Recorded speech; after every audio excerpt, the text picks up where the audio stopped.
शेख हमारे साथ हैं, इम्तियाज जलील जी हैं। सबसे पहले मेरा सवाल आपसे ही है, भाजपा के नेता कहते हैं हम भगवा कर देंगे, में हरे रंग का विवाद बहुत बढ़ गया, लेकिन सवाल कई खड़े हुए हैं। सारा शेख हमारे साथ हैं, इम्तियाज जलील जी हैं।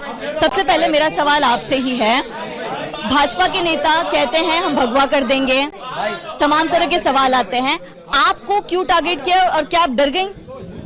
डरते तो हमने उसी दिन बोल दिया था, अल्लाह के सिवा किसी से भी नहीं है, तो डरने का सवाल ही नहीं है। सिर्फ इतनी बात है कि लोगों ने मेरे स्टेटमेंट को रॉन्गली लिया और फॉल्स एलिगेशंस हम पर लगाए गए, और उनके क्लैरिफिकेशंस भी नेशनल मीडिया के पास सब है। मैंने अपने पूरे क्लैरिफिकेशंस दिए, तो डर की तो कोई बात ही नहीं है।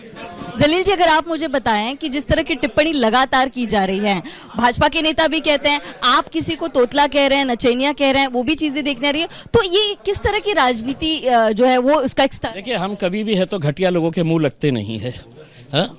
लेकिन कुछ घटिया लोगों ने इतनी आदत बना लिए है कि बगैर MIM के, बगैर ओवैसी के उनका दिन, उनका खाना हजम नहीं होता है करके उसमें।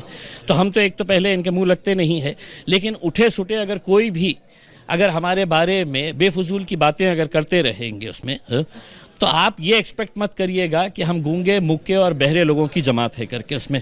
आप जिस लहजे के अंदर सवाल करेंगे उसी लहजे के अंदर आपको है तो हम जवाब देंगे करके उसमें। अगर कोई महिला अगर अच्छे तरीके से वो करेगी तो हम अच्छे तरीके से उसको जवाब देंगे, लेकिन कोई नचनिया बार बार उठ के अगर ये कहेगी कि है तो यहाँ के मुसलमानों को पाकिस्तान चले जाना करके, तो उनके जहेज़ में तो आया नहीं है ये मुल्क। तो अगर उनको यही भाषा समझ में आती है, यही घटिया लेवल की सोच अगर उनकी है, तो उनको उसी लहजे के अंदर बात करने का है। अब आप इतनी अच्छी पत्रकार है, आप मुझसे अच्छे तरीके से सवाल करिए, मैं बहुत अच्छे तरीके से आपको जवाब दूंगा करके उसमें। लेकिन कुछ लोगों को चीप पब्लिसिटी हासिल करने की आदत हो चुकी है।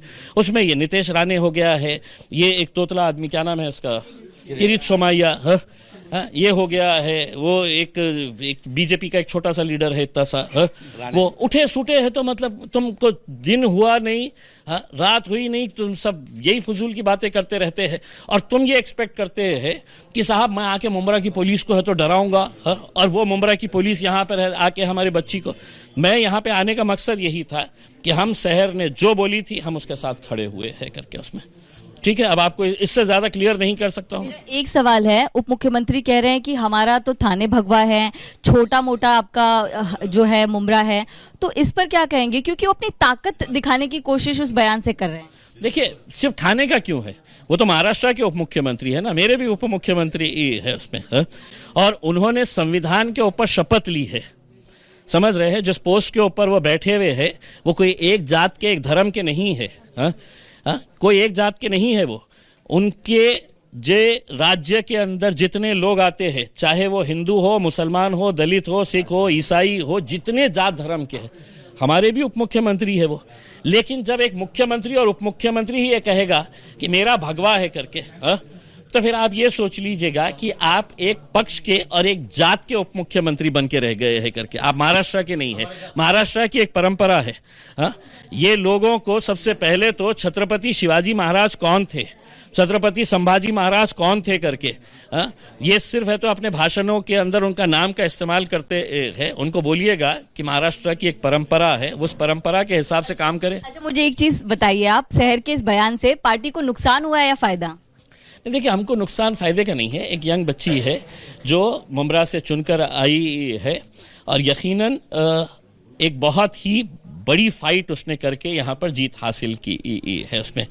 अब इसका फ़ायदा होगा या नुकसान होगा ये नहीं है, लेकिन उस बच्ची ने अगर जो बात करी है उस बात से पार्टी अलग है क्या? तो पार्टी बिल्कुल अलग नहीं है। पार्टी उस बच्ची के बयान से पूरी तरह से है करके, और ये चिल्लू पिल्लू जितने भी आ रहे थे मुंब्रा पुलिस स्टेशन के अंदर जाके है तो मीडिया वाले इनके पीछे बवाल कर रहे थे, उनको मैं ये कहना चाहता हूँ, उस बच्ची का इशू ख़त्म हो चुका है।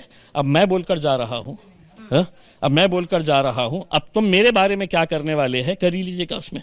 मुझे जहां बुलाना है मैं वहां पे आने तैयार हूं, या तुम मेरे शहर में आ जाओ, मैं तुम्हारा इस्तेमाल करता हूं वहां पे करके। मैं आपको यही बोलकर जा रहा हूं कि शहर ने मुमरा को हरा करने की बात करी थी। मैं इस हिंदुस्तान के अंदर हरा भरा हर चीज़ रहे करके यही कामना करके जा रहा हूं, करके यही उम्मीद कर रहा हूं कि पूरे महाराष्ट्र के अंदर हर चीज़ हरी भरी रहे करके। उसमें मैं एक आखिरी सवाल लूंगी, आपकी पार्टी की पोस्टर गर्ल बन चुकी हैं आप, हरा कर दूंगी, इससे आपका क्या मतलब था और जो लोग गलत फहमियां निकाल रहे हैं उनको क्या जवाब दें? हरा कर दूंगी का मतलब था कि आज हम 5 सीटें जीते हैं, आने वाले चुनाव में हम उससे ज़्यादा और मेजॉरिटी सीट से एमआईएम पार्टी को यहाँ पावर में लाना चाहते थे इंशाल्लाह, और लाना चाहते हैं अभी भी। तो स्टेटमेंट का प्योरली मतलब पार्टी लेवल पे था, उसको कम्युनलाइज किया गया। और इसके बाद ये लास्ट आपकी मीडिया एबीपी, किसी मीडिया को मैं इस पे और क्लैरिफिकेशंस नहीं देने वाली, सभी मीडिया को क्लैरिफिकेशंस मिल चुका है, जो समझदार है उनको पता है। आपके इलाके में घूम रही थी, बहुत महिलाएं खुश हैं कि एक हिजाब वाली बच्ची इतना पॉजिटिव काम कर रही है, इसको कैसे देखते? Alhamdulillah, I'm thankful to God and I'm grateful for the opportunity that MIM party has given me. I will purely do justice and show what I have in me and maybe build a better future for India, inshallah. माफी मांगी है जिससे का दावा कर रही है? नहीं। Thank you so much sir, thank you so much. Camera person Manoj Jaiswal के साथ नम्रता दुबे, एबीपी न्यूज़ मुंबई।